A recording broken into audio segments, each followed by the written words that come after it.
Prime Matters, in collaboration with Slaking Thirsts podcast, presents the Christian Mythic narrative, The Deep History of the World. PrimeMatters.com is a groundbreaking project of educational outreach of the University of Mary, awakening the Catholic imaginative vision.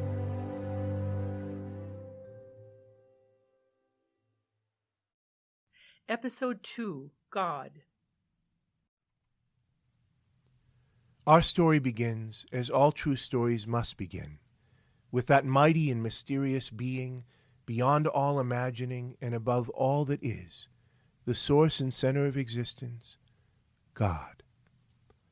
God the infinite in being, God the essence of goodness, God the fountain of life, God the all-powerful and all-knowing, God the wellspring of truth, God the Alpha and Omega, the beginning and end of all meaning, God the beautiful, the aching, if often unnamed desire of every human heart.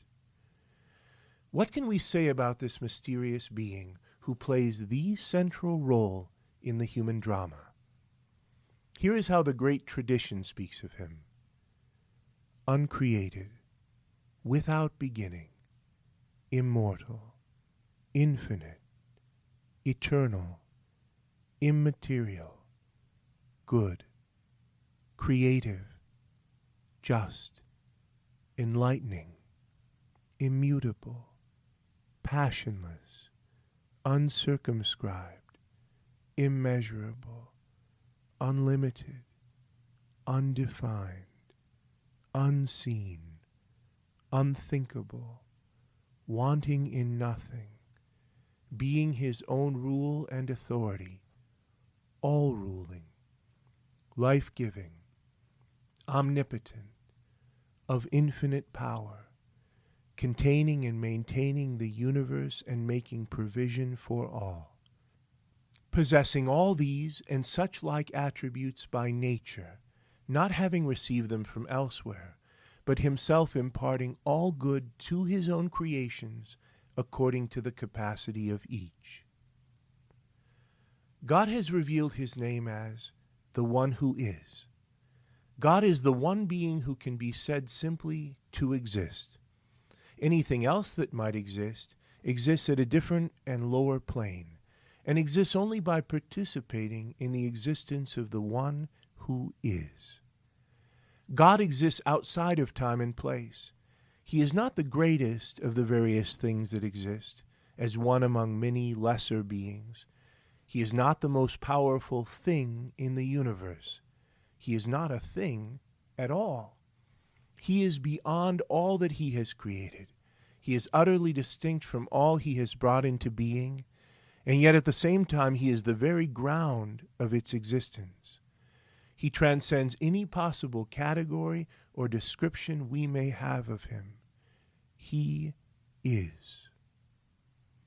This incomprehensible being has revealed himself as both one, unchangeable, simple in perfection, unable to be divided, and three, Father, Son, and Spirit, each personal, and yet beyond our experience of what it means to be personal.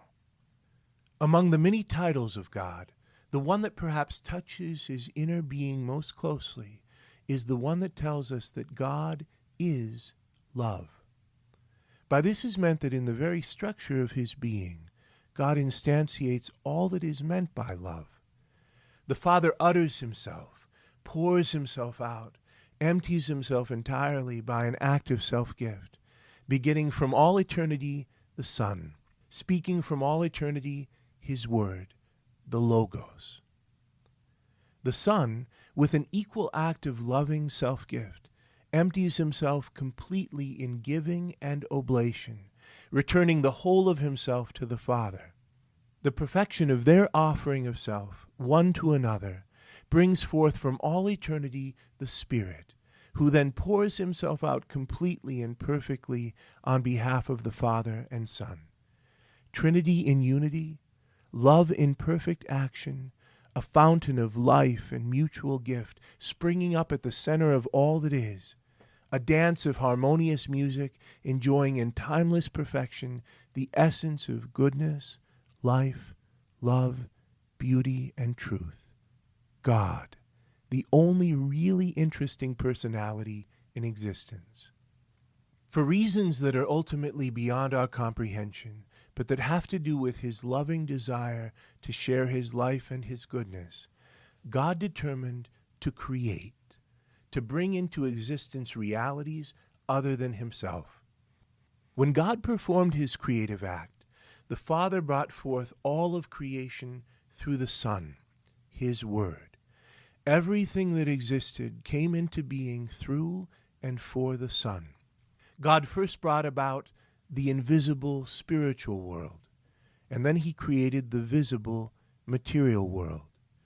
The spiritual realm of his creation was to be higher, richer, more vast, and more beautiful than the material realm.